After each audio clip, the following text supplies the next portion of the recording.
Hi. Um, so I'm back on the little camper again today, and usually I'll do a video at the end after I'm done for the day and kind of give you an update. I've done a little bit of work the past few days, and I'll get to that, but in the middle here, I wanted to just show you the windows kind of in the middle progress. So this back window has been put in again. I had taken it out, put up the paneling, sealed up the window, and put it back in again. This window, this little vent window, I'm halfway through. I have the waterproof tape and the what I'm calling the makeshift flashing on there. It's ready now for the window to actually go in, but I wanted to show that process. And there's the waterproof tape is specifically designed for campers to seal corners, and I've put it around the window frame to help defer any water that might get in underneath the window. This way, any water that does get in underneath the window won't actually ever hopefully get to the wood or go down the inside of the siding. So this is a window that, the big window that I haven't started yet. It's all cleaned up, and the waterproof tape will go over and wrap around this to seal the siding to the wood. It's waterproof, tear-proof, permanent, and it's pressure sensitive. So when you put it on, you kind of have to rub it in to make sure that it gets a good seal. And then on top of that, I'm doing the flashing, and basically for the same purpose, but it's a little bit wider, and it's a little bit easier to work with. So I've got 2 layers there.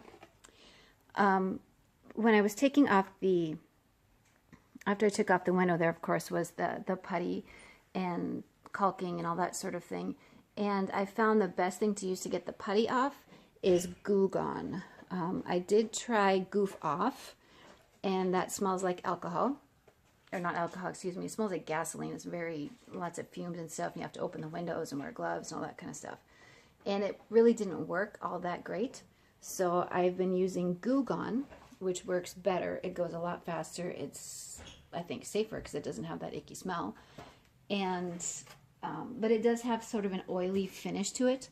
So after I had the caulking off, the sticky stuff, the gummy stuff removed, I washed it with Dawn dish soap, and then I also wiped it down with alcohol so that when I put my pressure sensitive tape on here, it's actually going to have a nice clean surface to stick to.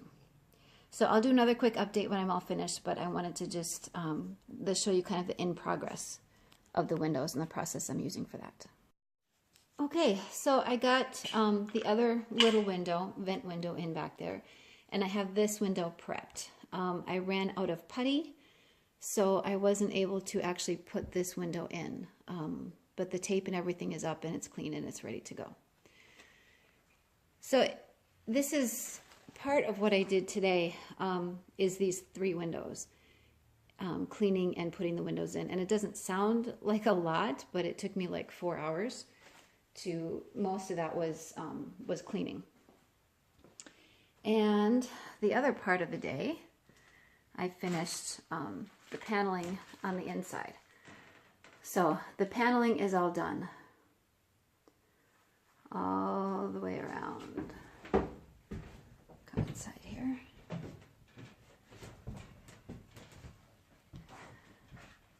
Wires are ready for outlets. That window is in. I don't know if that was in last time. That window's all done and ready to go. Nothing's changed in the back here. So there are some gaps, and I bought some, especially around the windows, and a little bit in the corners. And I plan on putting up molding. That was always the plan, so I'm not concerned too much. But some of the bigger gaps I'm going to fill in with wood putty, and the seams I'll fill in before I paint. And I bought some of that expanding insulation stuff to go around the windows. So that will be the next thing that I do after I get that window in. I've got about 6 weeks left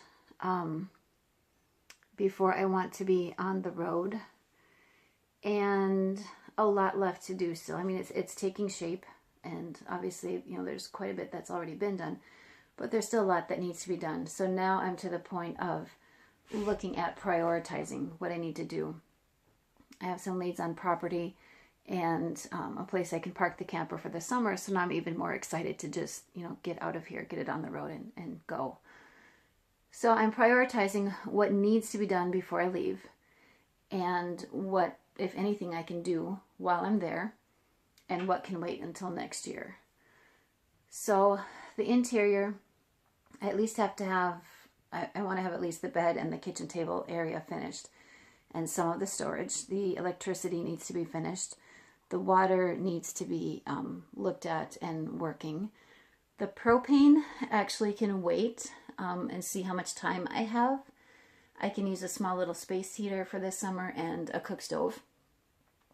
So I'm not too worried about that. And of course, it's got to be all sealed up on the outside and the door. So that will be my checklist of what I have to get done before I leave. And yeah, so it's a camper. I'm kind of excited about that. I've learned so much in doing this project. I've learned how to use a lot of tools. I can run an air compressor. I know how to read and adjust the dials. The pneumatic staple gun. I've got a versatile multi-tool kind of a saw thing that I've used to cut pretty much everything in here. All of the paneling was cut by hand with a versatile. My bigger tools aren't here. So I've gotten pretty good at using that and changing the blades and doing what I need to do with that. So it's been a really good learning project for me, and I'm excited to get it on the road.